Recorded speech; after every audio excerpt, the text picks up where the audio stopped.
بسم اللہ الرحمن الرحیم۔ شروع کرتا ہوں اللہ کے پاک نام سے جو بہت بڑا مہربان نہایت رحم والا ہے۔ دوستو، بہنوں، بھائیوں، بزرگوں، السلام علیکم ورحمۃ اللہ وبرکاتہ۔ تاریخ اسلام میں ہم سلطان رکن الدین بیبرس کی داستان بیان کر رہے ہیں، جس کی آج 73 نمبر قسط میں ہم آپ کو خوش آمدید کہتے ہیں۔ دوستو، بہنوں، بھائیوں، بزرگوں، تیسرے روز دن چڑھے تو نائی خان نور الدین کے پاس چلا آیا۔ اس کی آنکھیں سرخ ہو رہی تھی اور وہ گزشتہ رات میں سرخوں کے قبیلے سے واپس لوٹا تھا، اس لیے اس کی نیند پوری نہیں ہوئی پائی تھی۔ نور الدین نے اس کا چہرہ دیکھا تو وہ غصہ گیا۔ توانائی خان اس سے جو کچھ چاہتا تھا اسے انجام دینے کے لیے نور الدین ذہنی طور پر تیار نہیں تھا۔ وہ گزشتہ 2 دن سے توانائی خان کی باتوں پر غور کر رہا تھا۔ اسے برکائی خان نے ایسی کسی حرکت کی توقع نہیں تھی۔ وہ اس کی عمر کا تجربہ اور مشاہدہ اس کے قدم روک رہا تھا۔ وہ چہروں کو پڑھنے کے فن سے بھی آشنا تھا۔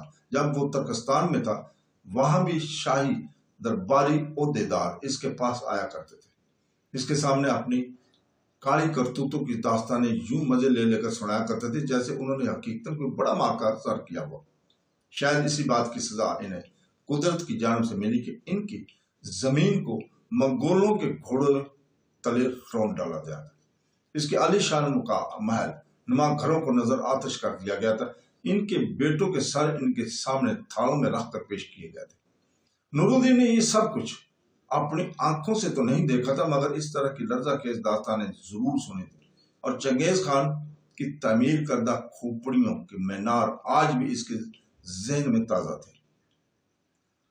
توانائی خان اس کے ہمراہ مہمان خانے میں چلا آیا تھا۔ نور الدین خیالوں میں الجھا اس کے چہرے پر کسی ایسے سراغ کو تلاش کرنے کی کوشش کر رہا تھا جس سے وہ اس کے عزم کی بھڑک پا لیتا۔ نور الدین توانائی خان بھرائی ہوئی آواز میں گویا ہوا، میں کل نہیں آ سکا، اس کے لیے سخت معذرت خواہ ہوں۔ دراصل کل میں یہاں موجود نہیں تھا۔ برکائی خان کے انکشاف اور اپنی بات کی تصدیق کے لیے میں سرخوں کے قبیلے گیا ہوتا۔ میں نہیں چاہتا تھا کہ آنے والے کل میں مجھے کوئی سبکی اٹھانا پڑے۔ میں ہر طرح سے مکمل جانچ پڑتال اور سوچ بچار کے بعد ہی کوئی قدم اٹھانے کا عادی ہوں۔ مجھے سرخوں کے قبیلے میں یہ جان کر بھی حیرت نہیں ہوئی کہ انہوں نے کبھی کسی مسلمان فرد کو قیدی نہیں بنایا، بلکہ وہ میرے استغفار پر حیران اور پریشان ہو رہے تھے۔ برکائی خان کے حوالے سے میں نے ان سے پوچھا کہ اس نے گزشتہ دنوں جو حملہ کیا تھا اس کی وجہ کیا تھی، تو انہوں نے وضاحت کی کہ وہ حملہ سابق مردہ سردار قبا زائی خان کے عظیم منگولیانہ سلطنت کے خلاف بغاوت کا نتیجہ تھا۔ میں ابھی مزید کوشش کر رہا تھا کہ تمام علاقوں سے کامل تصدیق کر لوں، متی الدین کے بارے میں انہیں کسی بات سے آگاہی ہو۔ نور الدین اس بات کی سن کر الجھ گیا تھا۔ اس کے لہجے میں بناوٹ اور تزئین نہیں ہے۔ اس کے چہرہ اس بات کا منہ بولتا ثبوت تھا کہ وہ واقعی کسی تنگ دور میں مصروف رہا ہے۔ وہ جس بات کی نفی پر خود کو آمادہ کیے ہوئے تھا وہ آہستہ آہستہ سچائی میں بدلنے لگی، اور وہ زمانہ شناس تھا ہی مگر ایک شفیق باپ بھی تھا۔ میں تمہارا بےحد شکر گزار ہوں کہ تم مجھ جیسے ناپسندیدہ شخص کے لیے اتنی مشقت میں مبتلا ہو کر مگر میرا دل اب اس سرزمین سے اٹھ سا گیا ہے۔ یہاں میں اپنا بیٹا کھو چکا ہوں۔ میں چند دنوں تک اپنے عیال کے ساتھ یہاں سے واپس لوٹ جاؤں گا۔ یہ جلیل کی مرضی ہے، رب جلیل کی مرضی ہے۔ بہرکاہ میں یہ بھی نہیں چاہوں گا کہ میں اپنے بیٹے کا کسی سے انتقام لوں۔ نور الدین نے اپنا پہلو بچانا چاہا، جس پر توانائی خان پریشان سا ہو گیا۔ جادوانی آسمان کی قسم میری برکائی خان سے کوئی دشمنی نہیں۔ توانائی خان اس کے فیصلے پر تڑپ کر بولا، تم میرے جذبات کی توہین کرنے کے ساتھ ایک ظالم کو اس کی سزا نہ دے کر گناہ عظیم کے مرتکب بھی ہو رہے ہو۔ تم یہ اچھی طرح جانتے ہو میں منگول سپاہی رہا ہوں۔ میں نے ساری زندگی مسلمانوں کا خون بہایا، مگر میں عمر کے اس حصے میں پہنچ گیا ہوں جہاں مجھے اپنے کیے پر سخت مزاحمت ہو رہی ہے۔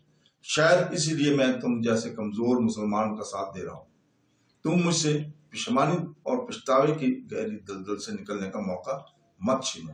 تم یہ بات بھی جانتے ہو کہ مجھے تم سے یا تمہارے بیٹے سے کوئی غرض نہیں، حالانکہ مجھے اپنے منگول بھائی کی طرف تاری کرنا چاہیے، مگر میں اس کی مخالفت کر رہا ہوں، صرف اپنے ضمیر پر لدے بھاری برکم بوجھ کے خاتمے کے لیے۔ یادوانی آسمان کے لیے ایسا ظلم مجھ پر مت ڈالو۔ اس کے لہجے میں بلا کا درد تھا، چہرے پر مزاحمت کے آنسو بہتے دکھائی دینے لگے۔ نور الدین اس کی حالت دیکھ کر بے چین سا ہو کر اس نے کہا کہ وہ ابھی تک یہی تصور کیے ہوئے تھا کہ برکائی خان سے کوئی درینہ عداوت رکھتا ہے اور اسے ڈھال بنا کر اپنا مقصد پانا چاہتا ہے، مگر اس کی بات سن کر وہ دم خود رہ گیا۔ تونائی خان چہرے پر جیسا سخت گیر دکھائی دیتا تھا، اسے اپنے کیم پر مزاحمت کا احساس ہو گیا تھا، اور یہ ناقابل یقین سی بات تھی۔ تونائی خان نور الدین پل بھر کے توقف سے بولا، یہ میں تو نہیں جانتا کہ تمہارے دل میں کیا چھپا ہے۔ اگر تم واقعی اپنے کیے پر شرمندہ ہو اور اس کی تلافی چاہتے ہو تو تمہیں اس طرح کی فعل انجام دینے کی ضرورت نہیں ہے۔ یہ اللہ بڑا رحیم اور کریم ہے، وہ گناہوں سے لوٹنے والوں کو معاف کر دیتا ہے، اور اس کی بندوں کو بھی چاہنے کی بھی اپنے رب کی دوبارہ نافرمانی سے بچنے کی کوشش کیا کرے۔ اللہ تعالیٰ گناہوں کو بخش دیتا ہے اگر وہ صدقے دل سے اس کی تائب کریں، اس گناہوں سے معافی مانگے، اللہ تعالیٰ کے سامنے گڑ گڑا۔ دیکھو نور الدین، توانائی خان الجھے ہوئے لہجے میں بولا، تمہارا فلسفہ منطق میری سمجھ سے باہر ہے۔ میں مسلمان نہیں ہوں کہ تمہاری بات کو سمجھ سکوں۔ مجھے جس طرح اپنی خجالت مٹانے کا طریقہ آتا ہے، میں اسی طرح سے ہی مطمئن ہو سکوں گا۔ اگر تم اس معاملے میں ہٹنا چاہتے ہو تو میں تمہیں مجبور نہیں کروں گا، البتہ میں اس نیک کام کو ضرور جاری رکھوں گا کہ برکائی خان جیسے منہ زور اور کینہ پرور کو اس کے کیے کا پھل مل سکے۔ شاید اسی طرح میرے ضمیر اور قلب کا اطمینان نصیب ہو سکے۔ ٹھیک ہے، جو نیکی کرنا چاہتے ہو وہ کرو، اور اگر تمہاری تسلی کے لیے میرے سبب بجھ سکتی ہے، تشنیگی میرے سبب بجھ سکتی ہے، اور تم اپنے گناہ کا بوجھ کچھ کم کر پاؤ، میں تمہاری اس معاملے میں ضرور مدد کروں گا۔ تم کل چلے آنا، میں تمہارے ساتھ کوتوالی چلوں گا۔ میں برکائی خان کے خلاف اپنا مقدمہ درج کرا دوں گا۔ باقی تمہاری ذمہ داری ہے کہ تم کس طرح اپنا حساس گناہ مٹانا چاہتے ہو۔ نور الدین اس کی عیاری اور واضح داری کا شکار ہو گیا تھا۔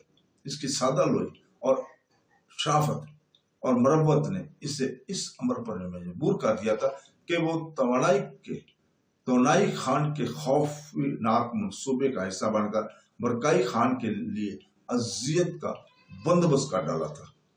تو دوستوں، اس کے ساتھ ہی اجازت، اللہ حافظ۔